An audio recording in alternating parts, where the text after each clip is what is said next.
Lalo pang hinigpitan ng seguridad sa NAIA matapos ang nangyaring terror attack sa airport ng Brussels, Belgium kahapon. Sumabay naman yan sa pagdagsa ng mga uuwi sa probinsya ngayong Semana Santa. Para sa update, umaksyon live mula sa NAIA si Gerard de la Peña. Gerard!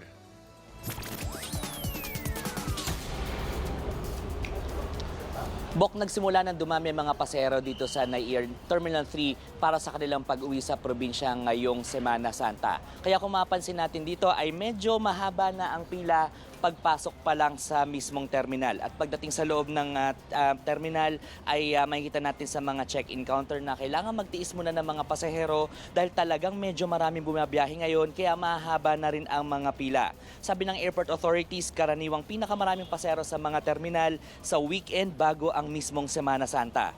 Sa tala ng Manila International Airport Authority, lampas sa 60,000 ang bilang ng mga pasahero noong Sabado at Linggo, mas mataas ng bahagya kumpara noong nakaraang taon. Ngayong araw din inaasahan na mas marami pang pasahero dahil ngayon ang huling araw ng trabaho sa linggong ito. Nakipag-usap na rin ng mga otoridad sa mga airline para sa pagdadagdag ng mga personnel lalo na sa mga check-in counter para mas mabilis na makausad ang mga pasahero. Nagdagdag na rin dito sa Terminal 3 ng 2 X-ray machine sa final check bago pumasok sa boarding gates para ma-minimize naman ang mga pila.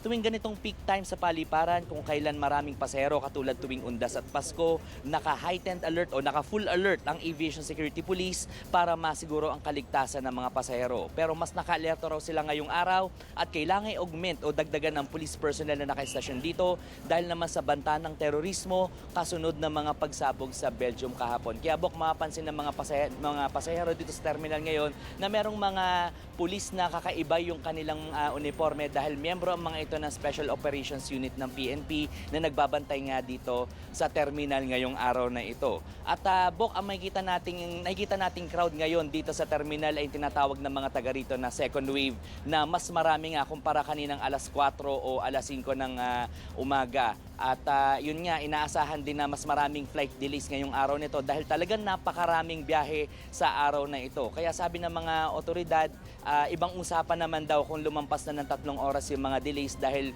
sa ganitong sitwasyon ay meron ng mga karapatan at pribilehiyo yung mga pasahero na dapat tugunan ng mga airline. Kaya raw kung magkakaproblema yung ating mga pasahero, pwede naman daw silang dumulog sa tanggapan ng Civil Aeronautics Board o CAB sa lahat ng terminal na bukas naman 24/7 at hindi sila nagsasara. At Bok, anumang oras ay inaasahan din na dumating na dito si Transportation Secretary Jun Abaya para magsagawa ng inspeksyon dito sa NAIA Terminal 3. Bok. Maraming salamat, Gerard de la Peña. Be sure to come back. Use 5 everywhere. Copyright 2016.